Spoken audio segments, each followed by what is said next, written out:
प्रभु में प्रिय भाई और बहनों, आज हम परमेश्वर के पवित्र कलाम से सीखने जा रहे हैं याकूब की पत्री, उसका पहला अध्याय और पद 12। धन्य वह मनुष्य जो परीक्षा में स्थिर रहता है, क्योंकि वह खरा निकलकर जीवन का वह मुकुट पाएगा जिसकी प्रतिज्ञा प्रभु ने अपने प्रेम करने वालों को दी है। परीक्षा में स्थिर रहने पर जीवन का मुकुट मिलेगा और प्रभु की प्रतिज्ञा है कि जो व्यक्ति ऐसा कर पाएगा उसे वो अवश्य ही जीवन का मुकुट देंगे। परीक्षाएं मानव जीवन में निरंतर आती है। जब हम स्टूडेंट्स होते हैं तो अलग अलग डिग्री प्राप्त करने के लिए परीक्षा पेपर लिखना पड़ता है और एग्जामिनेशन में पास होना पड़ता है। लेकिन सांसारिक बहुत सी परेशानियां होती हैं ड्यूटी के समय, सामाजिक कलिसियाई जिम्मेदारियों के समय, पारिवारिक समस्याएं, आर्थिक समस्याएं, ऐसी बहुत सी समस्याएं हमारे सामने आती हैं कि हम परीक्षा में पढ़ते हैं और हम निर्णय लेने में बड़े दुविधा में रहते हैं कि क्या निर्णय लें। लेकिन परीक्षाओं में स्थिर रहने के लिए सबसे शानदार उदाहरण हमारे रोल मॉडल प्रभु यीशु मसीह हैं। और आइए हम देखेंगे मत्ती रचित सुसमाचार 4 अध्याय के अनुसार, जब खुदावंद प्रभु यीशु मसीह 40 दिन और 40 रात निराहार रहे और उन्हें भूख लगी और परखने वाला अर्थात इब्लीस शैतान उनके पास आया कि उनकी परीक्षा ले, और उसने जो पहला जो परीक्षा में प्रश्न रखा वो है कि यदि तू परमेश्वर का पुत्र है, वो प्रभु यीशु मसीह के जो सन ऑफ गॉड, इस विशेष बात को चैलेंज कर रहा है। यदि तू परमेश्वर का पुत्र है तो इन पत्थरों से कहे कि ये रोटियां बन जाए। वो धर्मशास्त्र की बातों को कोट कर रहा है। खुदावंद प्रभु यीशु मसीह धर्मशास्त्र से ही उसे जवाब दे रहे हैं। और ये जो बात है जिससे शैतान डरता है, भाग जाता है, हार जाता है, वो है परमेश्वर का नाम और प्रभु यीशु मसीह का नाम और प्रभु यीशु मसीह के वचन। तो प्रभु यीशु मसीह ने कहा कि मनुष्य केवल रोटी ही से नहीं परंतु हर एक वचन से जो परमेश्वर के मुख से निकलता है जीवित रहेगा। एग्जैक्टली मुझे और आपको परमेश्वर का वचन में निरंतर बने रहना चाहिए। ये अधिकतर उन लोगों का अनुभव है कि जिंदगी में जितनी परीक्षाएं आती हैं, समस्याएं आती हैं, सारी बातों का उत्तर परमेश्वर के वचनों में है। लेकिन हमें परमेश्वर के वचनों को निरंतर अध्ययन करते रहना पड़ता है और फिर आप कभी भी असफल नहीं होंगे। आप परीक्षाओं में हमेशा विजय प्राप्त करेंगे, पहली बात। दूसरी बात जो है, इब्लीस प्रभु यीशु मसीह को पवित्र नगर में ले गया और मंदिर के कंगूरे पर खड़ा किया और उससे कहा, यदि तू परमेश्वर का पुत्र है तो अपने आप को नीचे गिरा दे, क्योंकि लिखा है वह तेरे विषय में अपने सरदूतों को आज्ञा देगा और वो तुझे हाथों हाथ उठा लेंगे, कहीं ऐसा ना हो कि तेरे पांव में पत्थर से ठेस लगे। शैतान जो ये परीक्षा के प्रश्न डाल रहा है, प्रभु यीशु मसीह ने शानदार जवाब दिया है। ये भी लिखा है कि तू प्रभु अपने परमेश्वर की परीक्षा ना कर। कई बार बहुत से लोग ये गलती कर जाते हैं। और तीसरी परीक्षा तो पहली शारीरिक, दूसरी आध्यात्मिक और तीसरी मानसिक।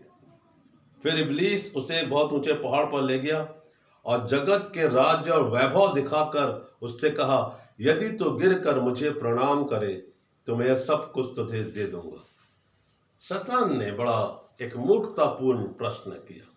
जो जगत का बनाने वाला परमेश्वर है, जो सृष्टि के आरंभ से सृष्टि के निर्माण में साथ है, वो परमेश्वर का इकलौता बेटा स्वयं प्रभु यीशु मसीह सामने है और उनसे वो ये बात कह रहा है। प्रभु ने कहा कि हे शैतान, मेरे सामने से दूर हो जा, क्योंकि लिखा है तू प्रभु अपने परमेश्वर को ही प्रणाम कर और केवल उसी की उपासना कर। ये जो शारीरिक, आध्यात्मिक, मानसिक अलग अलग तरीके से शैतान प्रभु यीशु मसीह के सामने परीक्षाएं रख रहा था, वो शैतान, वो इब्लीस निरंतर लोगों के जीवन में इन परीक्षाओं को रखता है और बहुत से लोग असफल हो जाते हैं। बड़े दुख की बात है, वो फेल हो जाते हैं। और इसलिए याकूब अपनी पत्री में इस बात को कह रहे हैं कि धन्य वो मनुष्य जो परीक्षा में स्थिर है। आज मैं देख रहा हूं कि दुनिया में बहुत से लोग धन के लालच में, वैभव के लालच में, नेम और प्रेम के लालच में शैतान की पूजा करने लगते हैं, उसकी उपासना करने लगते हैं और जीवते सच्चे परमेश्वर से दूर हो जाते हैं, भूल जाते हैं।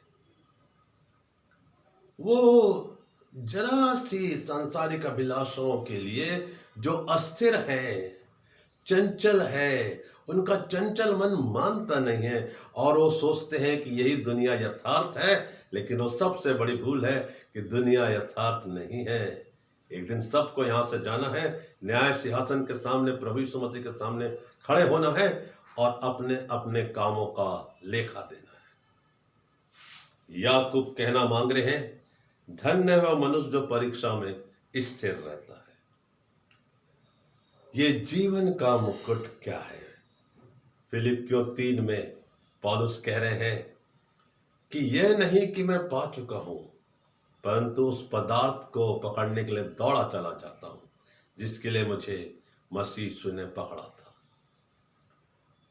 और यह नहीं कि मैं सिद्ध हो चुका हूं, परंतु मैं पिछली बातों को भूल गया हूं और आगे एक निशाने की ओर दौड़ता चला जा रहा हूं। एग्जैक्टली दैट, मेरा और आपका एक ही निशाना है, खुदावंद यीशु मसीह का क्रूस, सलीब, जो हमें आत्मत्याग करने के बाद मजबूत बनाता है, हमें शारीरिक, आत्मिक, मानसिक रूप से मजबूत बनाता है। प्रकाशित वाक्य 2:10 में लिखा है, प्राण देने तक विश्वासी रहे तो मैं तुझे जीवन का मुकुट दूंगा। प्राण देने तक विश्वासी रहे, हर प्रकार की समस्याओं से लड़ने के लिए तैयार है तो जीवन का मुकुट पाएगा।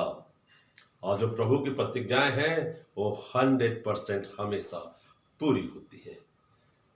और पौलुस ने एक नया शब्द दिया है, ताकि मैं भविष्य में वो इनाम पाऊं जिसके लिए परमेश्वर ने मुझे मसीह यीशु में ऊपर बुलाया है। वह पौलुस जो कि दमिश्क के रास्ते में बदला गया, साउल से पौलुस बन गया, वह यहूदियों और अन्य जातियों के बीच परमेश्वर का चुना हुआ पात्र था और उसने बड़ी ईमानदारी से अपना काम किया। कई परीक्षाएं आई, जेल में डाला गया, बहुत बार जहाज टूट गए, उसे मारा पीटा गया, लेकिन वह परमेश्वर के नाम से कभी भी अलग नहीं हुआ। वो गवाही देता रहा, यीशु मसीह ही प्रभु है। पुनरुत्थान की बात कहता रहा, यीशु मसीह तीसरे दिन जिंदा हो उठे हैं। बहुत से लोग उस समय विश्वास नहीं किए, लेकिन बाद में इन्हीं पत्रियों को पढ़कर लोगों ने प्रभु यीशु मसीह को अपना उद्धारकर्ता स्वीकार किया। पुनरुत्थित, क्रूस उठाने वाले प्रभु यीशु मसीह पर, परमेश्वर के पुत्र पर, जो मनुष्य के रूप में थे, उन पर विश्वास किया। आइए हम भी तैयार हों उस इनाम को पाने के लिए। निरंतर अपनी मसीह दौड़ में दौड़ते रहें। खुदावंद इन वचनों के द्वारा हम सबों को बहुत बहुत आशीष दे। आमीन।